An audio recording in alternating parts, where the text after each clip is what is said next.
সিলেটের MC college ছাত্রাবাসে স্বামীকে আটকে রেখে তরুণীকে সংঘবদ্ধ ধর্ষণ মামলার রায় আজ বেলা 11টার দিকে কঠোর নিরাপত্তার মধ্য দিয়ে ৮ আসামিকে সিলেটের দ্রুত বিচার ট্রাইব্যুনালে আনা হয়। এ সময় আদালত প্রাঙ্গণে মোতায়েন ছিল অতিরিক্ত পুলিশ।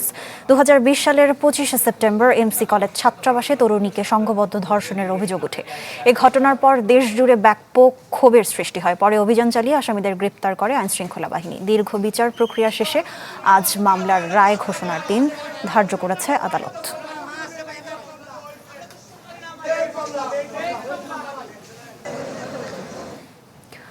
দর্শক, সিলেটের এমসি কলেজ ছাত্রাবাসে তরুণীকে দলবদ্ধ ধর্ষণের মামলার রায় আজ। এ নিয়ে আরো জানাতে যুক্ত হচ্ছেন সহকর্মী আজহারউদ্দিন শিমুল। শিমুল, ইতিমধ্যে তো আসামিদের আদালতে হাজির করা হয়েছে, সাক্ষ্য গ্রহণ শুরু হয়েছে কিনা, এছাড়া সর্বশেষ কি তথ্য আছে সবকিছু মিলে আমাদের জানাবেন। সামিয়া, দেখুন, সকাল 11টার দিকে যারা আসামিরা রয়েছে তাদেরকে আদালতে তোলা হয়েছে এবং এখনও আসলে বিচার কার্যক্রম শুরু হয়নি।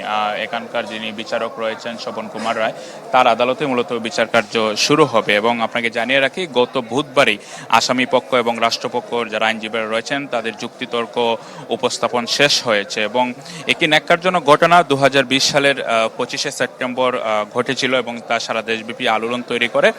বাংলা কিউআর যেখানে নগদ পেমেন্ট সেখানে। সারা দেশে 10 লাখেরও বেশি মার্চেন্টে নগদে পেমেন্ট করুন খুব সহজে।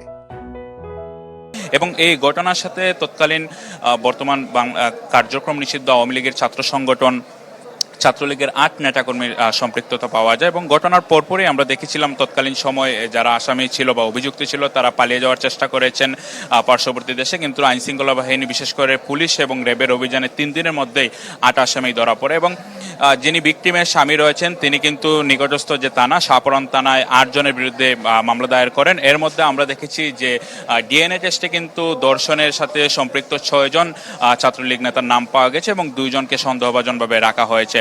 এবং এই মামলার রায়কে কেন্দ্র করে কিন্তু আমরা দেখেছি সকাল থেকেই আইনশৃঙ্খলা বাহিনীর উপস্থিতি পুরো আদালত জুড়ে এবং তাদেরকে নিরাপত্তার মধ্য দিয়ে কিন্তু আদালতে নিয়ে আসা হয়েছে।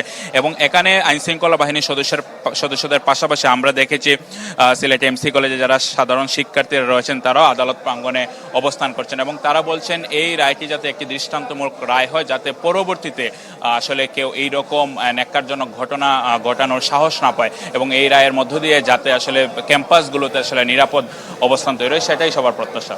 সামিয়া। শিমুল, আপনাকে ধন্যবাদ। দর্শক, সিলেটে এমসি কলেজ ছাত্রাবাসে তরুণীকে সংঘবদ্ধ ধর্ষণ মামলার রায় আজ। আমাদের সে বিষয়ে বিস্তারিত জানাচ্ছিলেন সর্বশেষ আমাদের সহকর্মী।